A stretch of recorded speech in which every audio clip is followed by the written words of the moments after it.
Drop the gun! Show me your hands! Welcome to the Weekly Homicide Report, the weekly program where we talk about all the people that needlessly died at the hands of another person. Now let's take a look at this week's graph.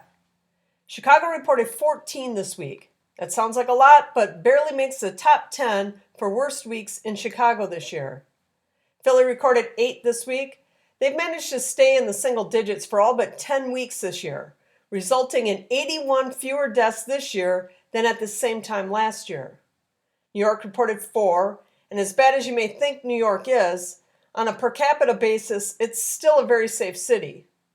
Houston added 7, Baltimore added 5, DC added 12, their second week in a row in the double digits, and they're currently 36 higher than last year's total at this time. And New Orleans added 4. Now for some overall numbers. Kansas City, Missouri, 121, Las Vegas, 116, Milwaukee, 111, Columbus, Ohio, 98, Birmingham, Alabama, 91, Jackson, Mississippi, 57, Minneapolis, 47, San Francisco, 35, Rochester, New York, 32, and Seattle, 28, although Seattle's website has not updated in probably a month. Either that or they haven't recorded a homicide in a month, which is highly unlikely. There were 8 mass shootings this past week. This is the lowest weekly total since week 17, which ended on April 27th.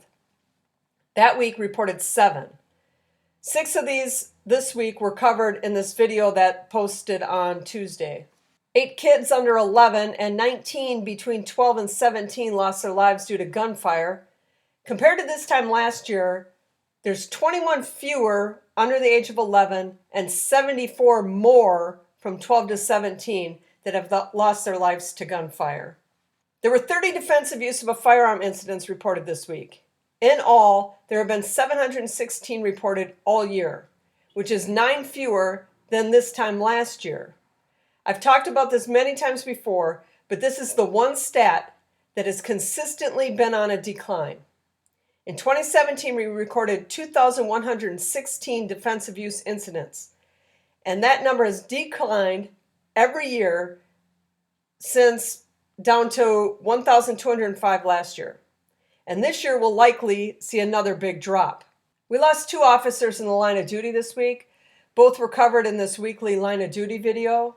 They were Officer Jonah Oswald of the Fairway, Kansas PD, who was the 34th gunfire death, and Officer Bill Sapolu of the Honolulu, Hawaii PD, who was the second fatal motorcycle crash this year. Both were the first officer lost in the line of duty for their given state. An additional 11 officers were injured by gunfire this week as well. And for those of you that are regular viewers to my channel, I finally got a regular weekly programming schedule that seems to work out well. Each day at 11 a.m. Eastern, 10 a.m. Central, starting with Mondays with the weekly shootings report, or the weekend shootings report, Tuesday, mass shootings, Wednesday, self-defense, Thursday, line of duty, Friday, the homicide report, Saturday, how safe is my city, and Sunday, the hoods / driving the streets of these cities videos. With that schedule, you'll know what to expect and when. There will also be, shorts as well and other videos outside of that we'll post, just not on any kind of strict type of schedule. Well, that's all I have for you today, but I'll be back next week with the week 33 numbers. Till then, have a great week, and I'll catch you next week.